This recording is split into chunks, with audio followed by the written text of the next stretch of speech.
How does this affect the children? If a husband and wife are not really into each other, they're just into doing things together, how does that affect the child that is born from that kind of activity? The child doesn't feel related. And you see this so often today, where children feel absolutely no, not responsibility, but no sensitivity to their own parents. They don't feel related. They don't feel connected. As teenagers, they say, I have my own life. How's your mother? I don't know. I have my own life. What you're doing is upsetting your mother. Well, too bad. Where's this coming from? Even worse, children who get very negative and depressed, and they'll say things like, I didn't ask to be born. You didn't have me for me. You were just doing your own thing. Where is this coming from? This is scary. Real intimacy doesn't only make husband and wife one, it makes the child feel part of that oneness. But when husband and wife are not one, what's the kid going to feel? Like an uninvited guest? That's a serious thing to consider. What do you do if your husband is not on the same page? If you're focusing on him, how do you ensure that he's focusing on you? You can't ensure anything. There's no guarantees. But if you're really focused on him, then the relationship is 50% better. Now if he'll focus on you, it'll be 100% better. But it's not a barter and a deal. I'll focus on you if you focus on me. It doesn't work like that. This is not business.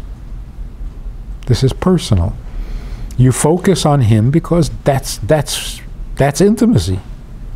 If he doesn't, then you're going to have to talk about it. You're going to have to get him a mashpia or somebody and help him do the same. But you don't stop. Not like, well, he's not focusing on me, so I'm going to focus on him. That's it. So the marriage is basically over.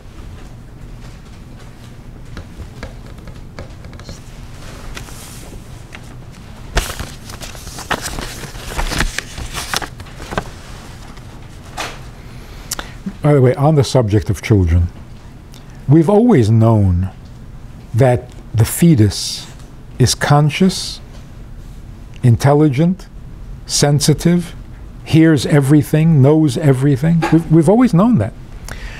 Medicine, science, is recently, in the last 10 years or so, becoming aware of this. Most doctors still deny that the fetus knows anything or is affected by anything, and they really pay no attention to the fetus, which is very sad and dangerous. Recently, the doctors have come up with an interesting concern. Children in the secular world have all of a sudden, in the last whatever number of years, have become very reckless with their lives. The natural defense mechanism, the survival of protecting yourself, and it just doesn't seem to be there. Children risk their lives, do dangerous things, and they don't care.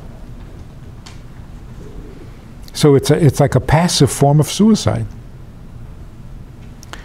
And their concern is that this development is in terms of chronological sequence, it came after the legalization of abortion. So they're wondering, if parents discover that they're having a baby, and they sit down to discuss whether they should or shouldn't have the baby. Does the fetus hear that conversation? We know that the fetus hears it. So the fetus hears parents saying, should we have this baby or get rid of it? How is this going to affect the baby? You decide, no, we'll keep it. Now you tell this child, don't mess with drugs and don't run into traffic so carelessly, you might get hurt, you'll die. And to the child, I said, well, yeah, it's a possibility. You considered it. So they don't have this connection to life. You got to protect yourself. Not really. Dying is an option.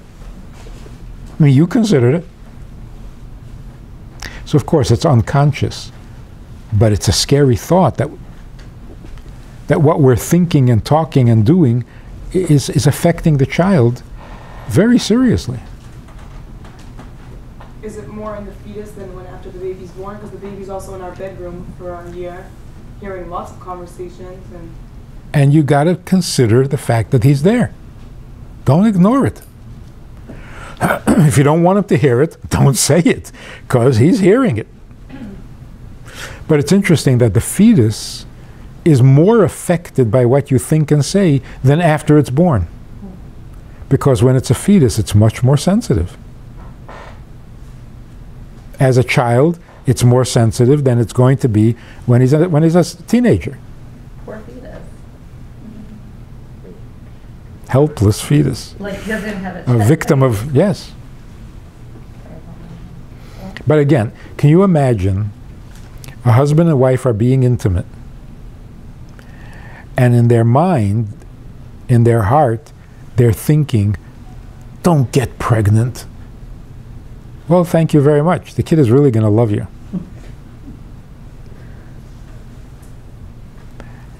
So if you really don't want to get pregnant, consider the fetus's feelings if you do get pregnant. Thank you very much. I love you too.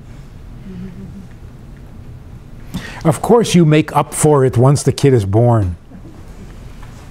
But deep down inside, this kid is feeling like, you don't really want me, do you? I remember. So you really got to be careful. Your mind, your heart, it all goes into the baby, and it's all part of the recipe.